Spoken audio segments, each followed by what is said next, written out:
Hello students, आज हम लोग एक नया टॉपिक स्टार्ट करेंगे। द लिविंग वर्ड चैप्टर से।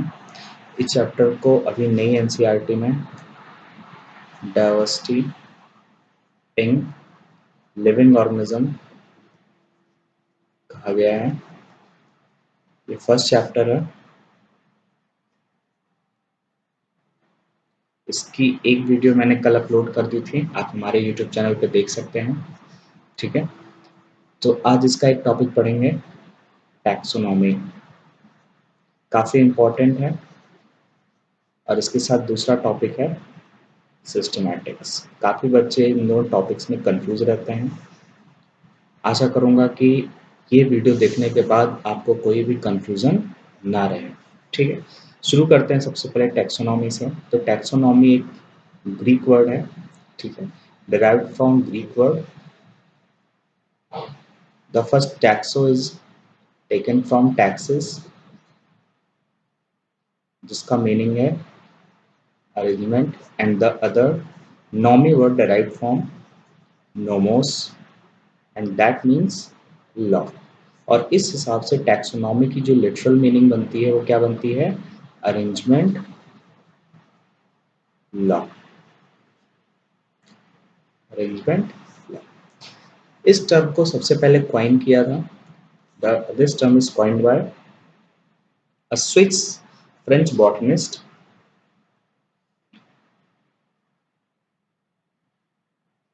this term is coined by Swiss French botanist जिसका नाम काफी लंबा चौड़ा है, जिसका नाम है अगस्टिन पायरनस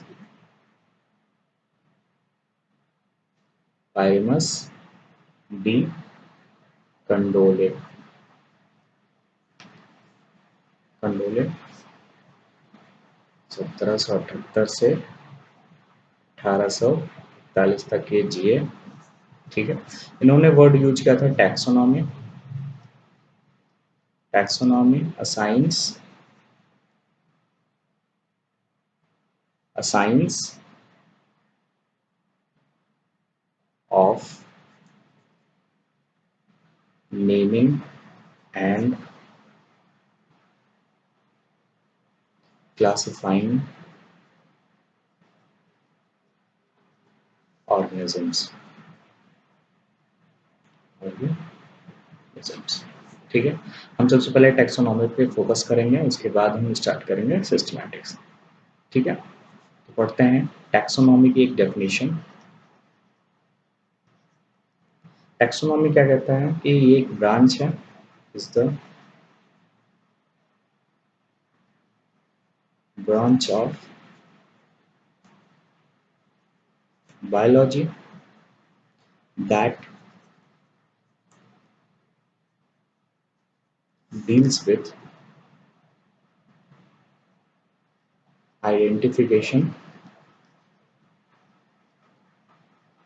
और इस आइडेंटिफिकेशन से पहले एक वर्ड आता है कैरेक्टराइजेशन। कैरेक्टराइजेशन, इसको मैं स्टार्ट करता हूँ। जब हम प्रोसेस ऑफ टैक्सोनॉमी पढ़ेंगे तो उसमें सबसे पहला वर्ड आप क्या पढ़ोगे? कैरेक्टराइजेशन। नेक्स्ट आइडेंटिफिकेशन के बाद क्या है? नॉमेनक्लेचर। किसी भी ऑर्गेनिज्म को सबसे पहले हम आइडेंटिफाई करेंगे, फिर उसकी नेमिंग होगी। नॉमेनक्लेचर मतलब नेमिंग ऑफ पर्टिकुलर ऑर्गेनिज्म। ठीक है, और लास्ट में आता है क्लासिफिकेशन। क्लासिफिकेशन, और ये सारी चीजें, और ये क्लासिफिकेशन किसके बेसिस पे होता है? Based on the similarities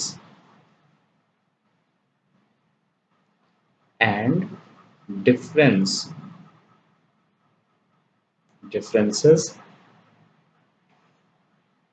among organisms।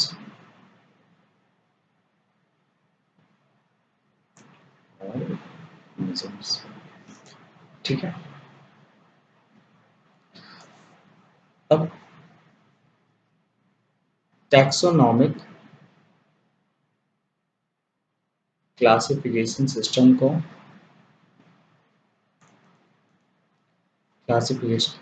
System को लीनियस सिस्टम के नाम से जानते हैं।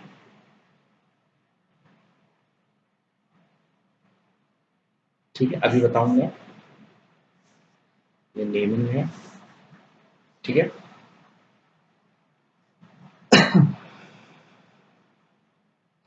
नेक्स्ट टॉपिक आता है आपका सिस्टमैटिक। सिस्टमैटिक सिस्टमैटिक एक लैटिन वर्ड है। Systematic is a Latin word,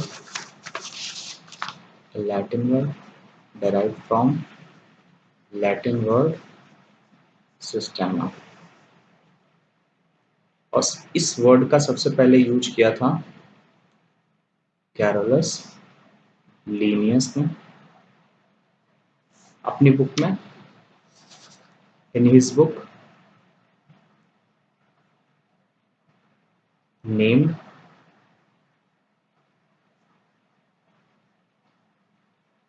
Systema Natura. Okay, Systema Natura. The word systematic का मतलब हो क्या रहा है? Systematic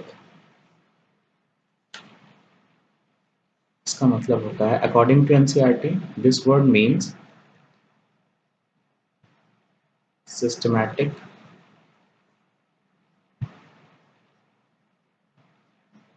systematic arrangement of organisms। systematic arrangement of organism, इसीलिए that's why it is used interchangeably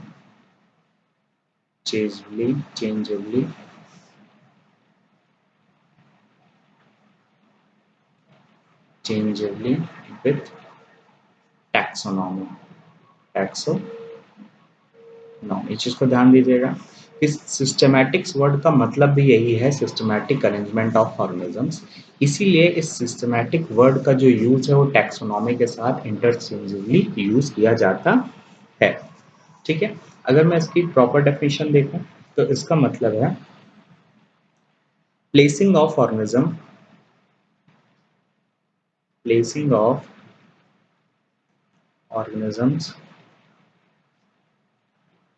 organisms into groups or categories इसका देख लीजिएगा, categories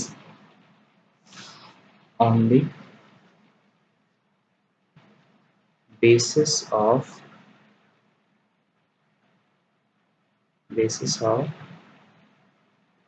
certain relationship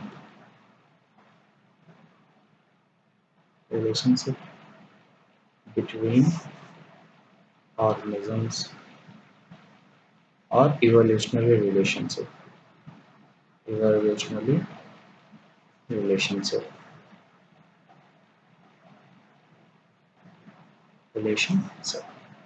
this is system।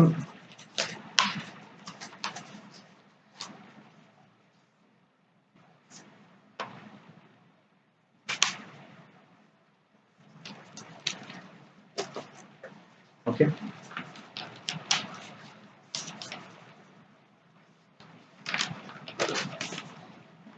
कुछ और डेफिनेशंस देखते हैं हम लोग सिस्टमैटिक्स के।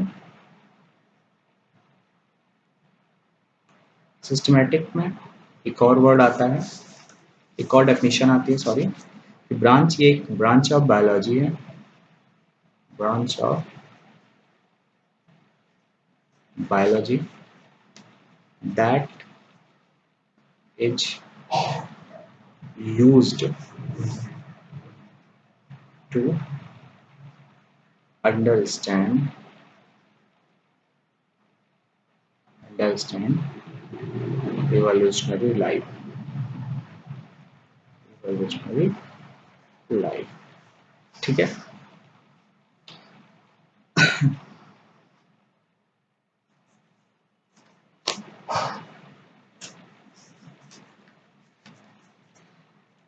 अगर हम बात करते हैं, एक इम्पॉर्टेंट फैक्ट है सिस्टमैटिक के, कि systematic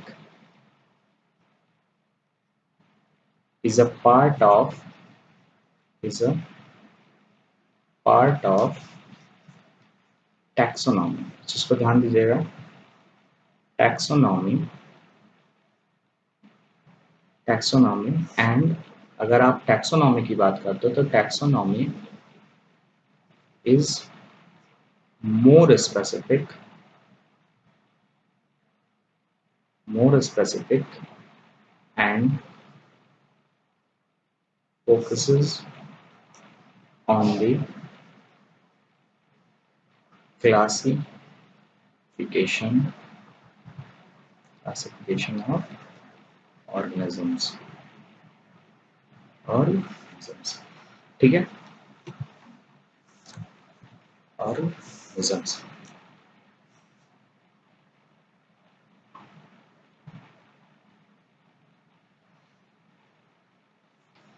and next topic start करते हैं हम लोग, प्रोसेस ऑफ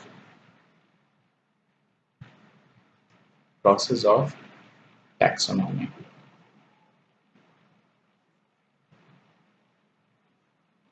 ब्रीफ में पढ़ेंगे, बहुत डिटेल में ले जाएंगे, ठीक है। तो प्रोसेस ऑफ टैक्सोनॉमी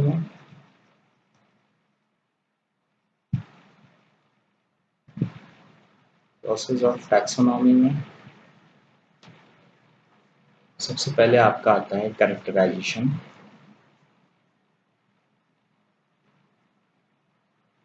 कैरेक्टराइजेशन में हम देखते क्या है कि in characterization it is the understanding of characters of a organism such as external and internal structure of cell, development processes, ecological information, ये सारी चीजें किसमें आती हैं, कैरेक्टराइजेशन में।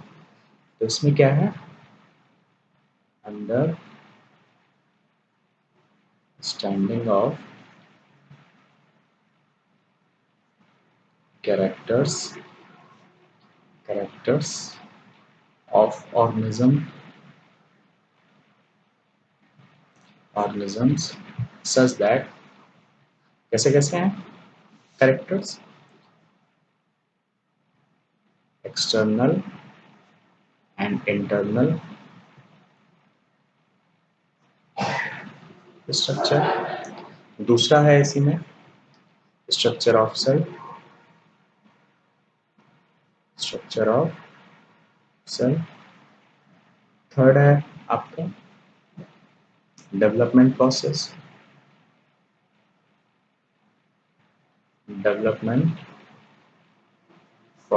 and the last one is ecological information,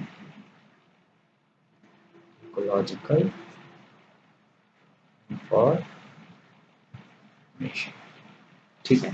तो characterisation में, जो कि प्रोसेस ऑफ टैक्सोनॉमी का पहला पार्ट है कैरेक्टराइजेशन, इसमें हम अंडरस्टैंड करते हैं, समझते हैं ऑर्गेनिज्म के कैरेक्टर्स को, और कैरेक्टर्स कैसे होते हैं, external internal structure of cell कैसा है, यूनिसेलुलर है और मल्टीसेलुलर है, ठीक है।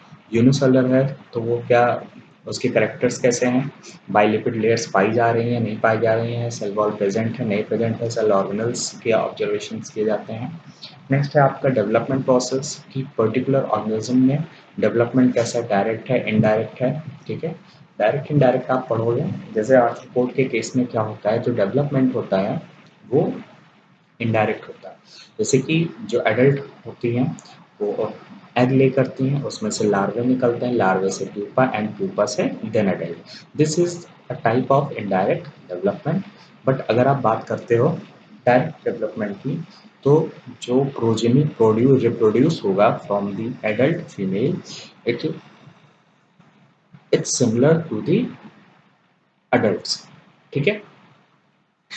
नेक्स्ट प्रोसेस में आपका क्या आता है, नेक्स्ट प्रोसेस आपका आता है आइडेंटिफिकेशन। जब भी आइडेंटिफिकेशन वर्ड आता है तो यहाँ पे एक रूट वर्ड है जिसको हम बोलते हैं रिकॉग्निशन। रिकॉग्निशन मतलब किसी भी चीज़ को पहचानना, ठीक है।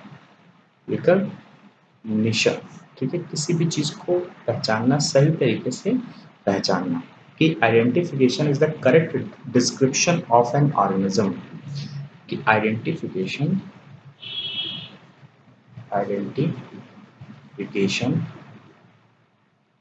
is the correct description of an of an organism organism and its recognition। जैसे आप किसी ऑर्गेनिज्म को देखते हो तो उसके कुछ फीचर्स बताओगे। उन फीचर्स में आप क्या बताओगे कि उसके 4 पैर थे, 2 बड़े-बड़े कान थे, बाहर की तरफ थे, 2 सींग थी, पूँछ थी, ठीक है? उसकी पूरी बॉडी पे हेयर्स थे। ये आपके करेक्ट डिस्क्रिप्शन है किसी भी ऑर्गेनिज्म को आइडेंटिफ़ाई करने के लिए, और इसी से आप पहचान पाते हो कि वो पर्टिकुलर ऑर्गेनिज्म है क्या, ठीक है? Recognition in its scientific name. Scientific name, scientific name के बारे में पढ़ोगे, जैसे कि हर एक ऑर्गेनिज्म का पर्टिकुलर लोकल एरिया में state wise, city wise, town wise, country wise जो नाम होते हैं वो क्या होते हैं, अलग अलग होते हैं, जिनको लोकल नेम्स कहा जाता है। बट हर एक ऑर्गेनिज्म को एक साइंटिफिक नाम दिया गया है और उसी नाम से वो पूरे वर्ल्ड में जाना जाता है, ठीक है। इसको हम पढ़ेंगे नॉमेनक्लेचर में। थर्ड जो है आपका, थर्ड प्रोसेस में क्या आता है, नॉमेनक्लेचर। नॉमेनक्लेचर, नॉमेनक्लेचर क्या है, नॉमेनक्लेचर को शॉर्ट फॉर्म में जनरली कि आइडेंटिफाई कर दिया, अब उसकी नेमिंग करनी है। फिर it is the providing of standardized names to the organism such that a particular organism known by the same name all over the world। मैंने बताया कि एक ऑर्गेनिज्म है और इस ऑर्गेनिज्म का हम नेमिंग कर रहे हैं, नेमिंग, ठीक है। और इस नेम की वजह से वो पूरे वर्ल्ड में जाना जाएगा एक नाम से, ठीक है। कि ऑर्गेनिज्म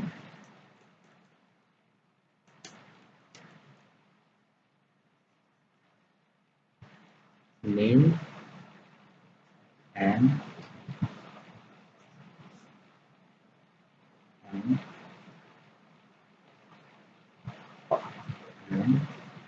particular organism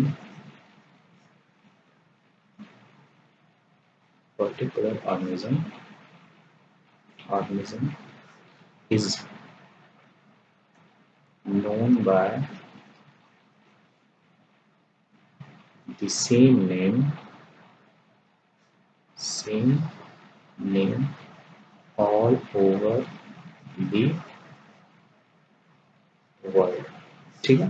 हर एक पूरे वर्ल्ड में वो एक ही नाम से जाना जाएगा। जैसे अगर आप मैंगो की बात करते हो, ठीक है, तो मैंगो का एक नेम है जिसको हम बोलते हैं मैंगीफेरा इंडिका, मैंगीफेरा इंडिका, ठीक है। ये पूरे वर्ल्ड में इसी नाम से जाना जाता है, यही नाम कहलाता है साइंटिफिक नेम, साइंटिफिक नेम, ठीक है। जैसे ह्यूमन बींग्स का है होमोसेपियंस, ठीक। बाद में हम देखेंगे इनकी नेमिंग होती कैसे, ठीक है। The system of naming providing name,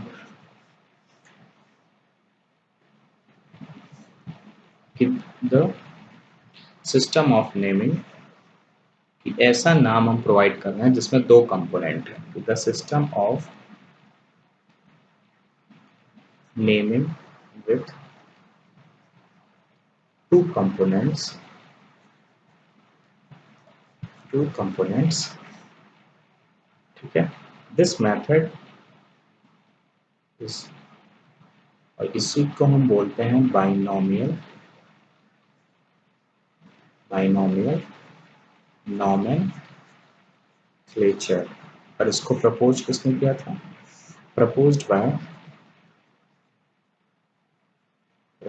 bye Carolus Linnaeus. Carolus Linnaeus ने इस मेथड को प्रपोज किया था। अगर हम बात करते हैं बाइनोमियल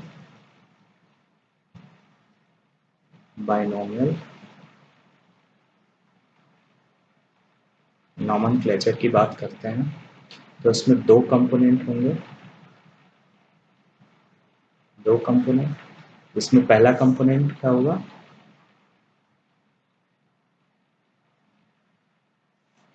इसमें पहला कंपोनेंट होगा जेनेरिक नेम,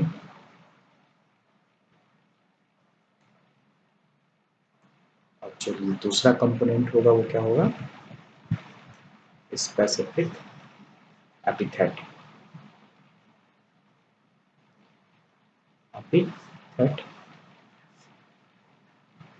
ठीक है।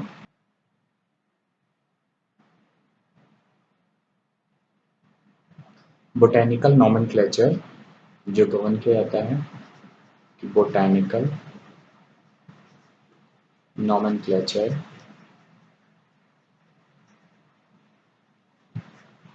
governed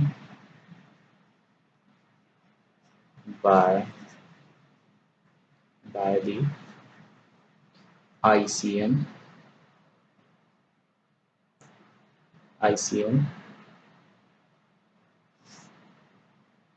which is International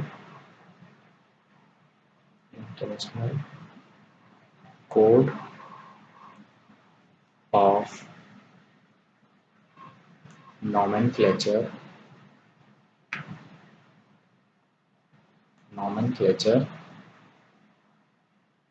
for algae,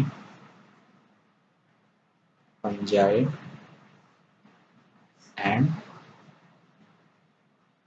plants, जिसको अभी चेंज करके क्या कर दिया गया है? ICBN। इसका फुल फॉर्म है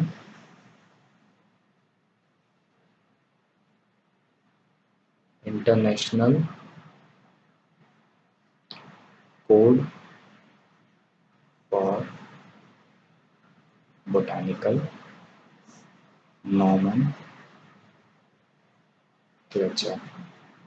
अब बोटैनिकल नॉमेनक्लेचर के लिए जो rules and regulations are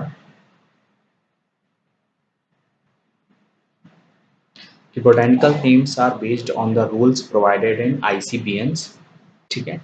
next अगर हम बात करते हैं जूलॉजिकल नॉमेनक्लेचर की,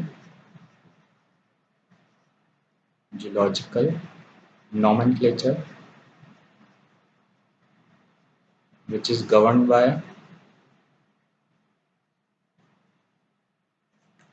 ICZN, जिसका फुल फॉर्म है international code for zoological nomenclature. Okay, इसको ध्यान रखिएगा।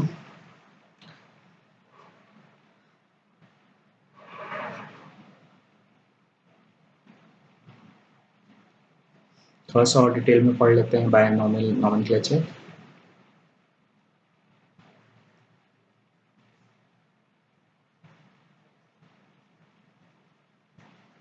Binomial nomenclature.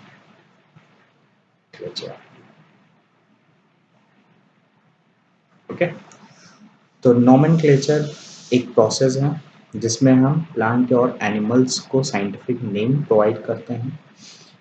कैरोलस लीनियस ने इस बाइनोमियल सिस्टम को डिवाइस किया था, ठीक है, जिसमें हम ऑर्गेनिज्म को दो कंपोनेंट्स के बेसिस पे नेमिंग प्रोवाइड करते हैं। ठीक है, मैं बता दूं कि process of giving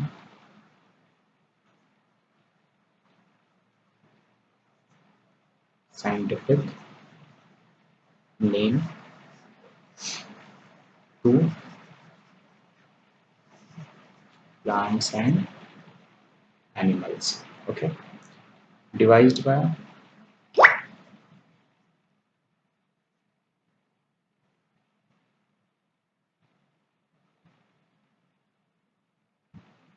devised by अभी बताया ऊपर में हमने कैरोलस लिनियस। ठीक है, it contains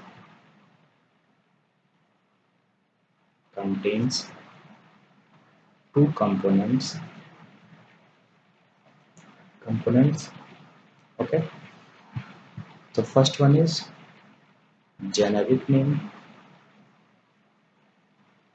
generic name,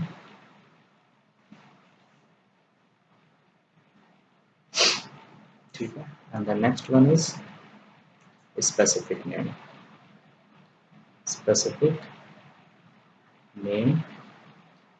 इसमें जेनेरिक नेम में क्या हो सकता है, which can be similar with other organism in few characters और फीचर्स और इतने सिमिलर हो सकते हैं कि उनको हम एक ही genera which behaves like a category और group एक ही जेनेरा में रखेंगे। ठीक है, कि a generic name which is shared with other closely related organism which has features similar enough to place them in the same group। ठीक है, generic name में ऐसे ऑर्गेनिजम्स या फिर जेनेरिक नेम में जो ऑर्गेनिज्म की बात कर रहे हैं वो अपने किसी दूसरे ऑर्गेनिज्म के साथ कुछ सिमिलरिटीज को शेयर करता है और वो इतना क्लोजली सिमिलर होता है ताकि उसको हम एक ही ग्रुप में रख सकें। ठीक है, नेक्स्ट आपका नेम आता है स्पेसिफिक नेम, जो कि डिराइव किया जाता है from the species name. Okay, और जेनरा और जीनस और स्पीसीज भी बोल सकते हैं दोनों कंपोनेंट्स को, और जेनरा रिप्रेजेंट करता है किसी जीनस को। ये जब आप क्लासिफिकेशन पढ़ोगे तो उसमें क्लियर होगा, और स्पीसीज भी जब आप क्लासिफिकेशन पढ़ोगे तो ज़्यादा क्लियर होगा। उससे पहले हम आते हैं स्पेसिफिक नाम में। स्पेसिफिक का मतलब है पर्टिकुलर, जो सिर्फ और सिर्फ किसी एक ऑर्गेनिज्म को रिप्रेजेंट करता है।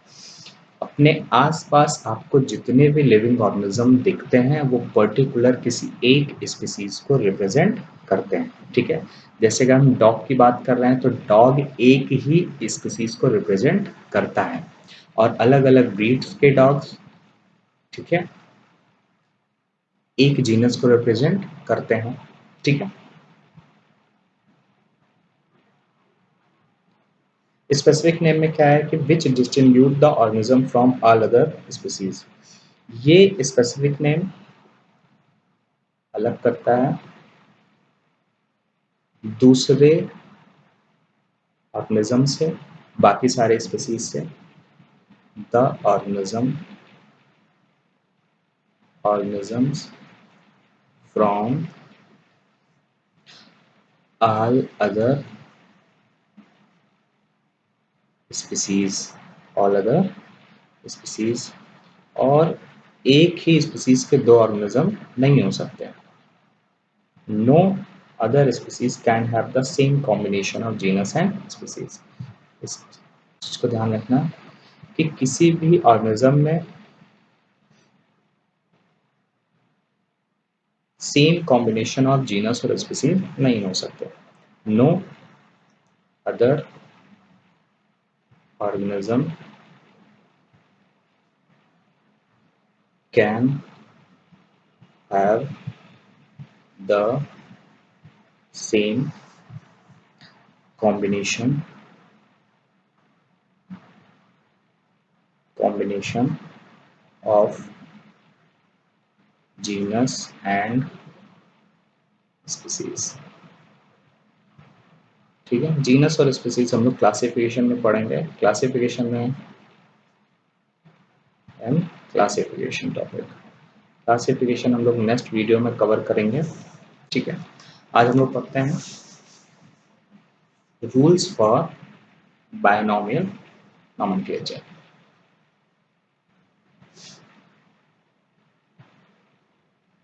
Universal rules for binomial nomenclature.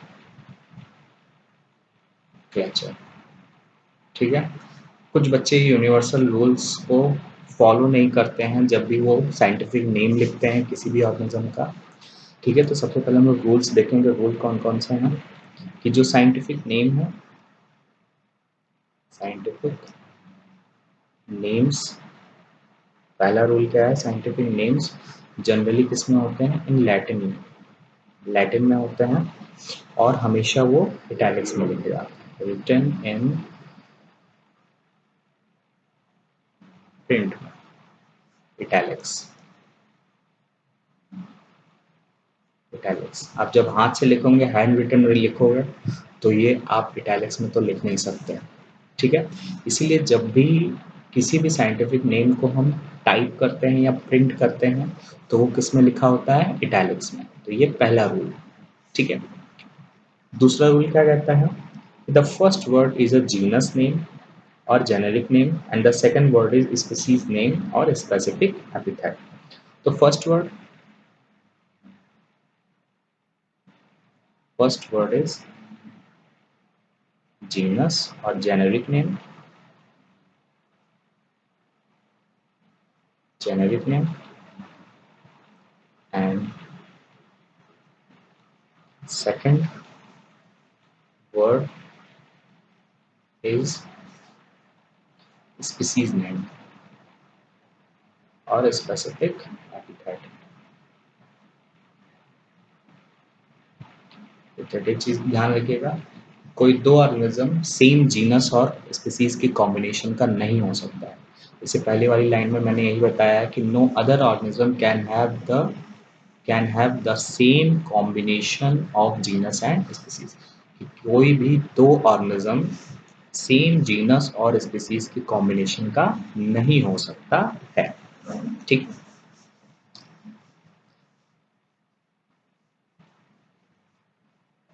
Third rule क्या है कि जब भी हैंड रिटन, अब यहाँ पे क्या था, मैंने यहाँ पे बताया कि साइंटिफिक नेम जो होते हैं वो लैटिन में होते हैं। ठीक है, और जब भी रिटन या फिर प्रिंट किया जाता है, टाइप किया जाता है तो इटैलिक्स में। लेकिन जब भी हैंड रिटन होता है, हैंड रिटन होगा तो हैंड रिटन में क्या होंगे, दोनों component generic name and specific epithet को हम क्या करेंगे, अंडरलाइन करेंगे। ठीक है, कि when hand written the names are underlined, the names are underlined separately। चीज ध्यान दीजिएगा, बहुत सारे बच्चे गलती क्या करते हैं, जो जेनरल स्पेसिफिक एपिथेट है उनको एक ही लाइन में अंडरलाइन करते हैं, जो कि बिल्कुल गलत है। जैसे मैं एग्जांपल दूं, मैंगीफेरा इंडिका, ये मैंगो का साइंटिफिक नेम है। ठीक है, पहला कंपोनेंट जो है वो जीनस को रिप्रेजेंट करता है और जेनेरिक नेम, जेनेरिक नेम, और इस जेनेरिक नेम को मैंने अलग अंडरलाइन किया है। और जो दूसरा कंपोनेंट इसी नाम का है वो स्पीसीज नाम है, स्पीसीज का नाम है स्पेसिफिक एपिथेट। ठीक है, और इसको हमने अलग अंडरलाइन किए। फोर्थ रूल क्या है कि जब सेम चीज है कि जब भी प्रिंट किया जाता है तो उसको हम इटैलिक्स में लिखते हैं। If the names are printed in italics, printed in italics, तो जब भी आप टाइप कर रहे हो, प्रिंट कर रहे हो तो इटैलिक्स में प्रिंट किया जाएगा। फिफ्थ रूल क्या है कि the first name genus start with capital letter and the second name species start with small letter. ठीक है, फर्स्ट लेटर ऑफ जीनस हमेशा कैसा होगा, कैपिटल लेटर होगा, कैपिटल लेटर होगा। ध्यान दीजिएगा, मैंने इस मैंगीफेरा में जो कैप एम है जो कि जीनस का फर्स्ट लेटर है वो क्या लिखा है, कैपिटल लेटर लिखा है, और स्पीसीज का जो फर्स्ट लेटर लिखा है वो क्या है, स्मॉल लेटर है। तो इस चीज को ध्यान दीजिएगा कि फर्स्ट लेटर ऑफ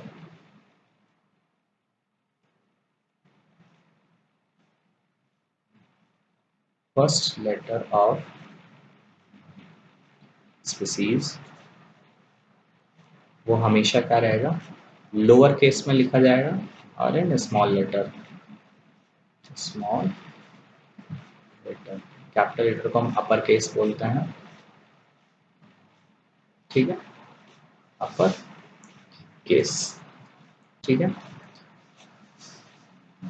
लास्ट में हम नेम ऑफ द ऑथर भी लिख सकते हैं आफ्टर द स्पेसिफिक एपिथेट। जैसे कि बायोलॉजिकल नाम में मैंने एग्जांपल दे रखा है मैंगीफेरा इंडिका में, इसको एब्रीविएट किया जाता है मैंगीफेरा इंडिका लिन, और जो कि इंडिकेट करता है कि that this species was first described bye Linnaeus.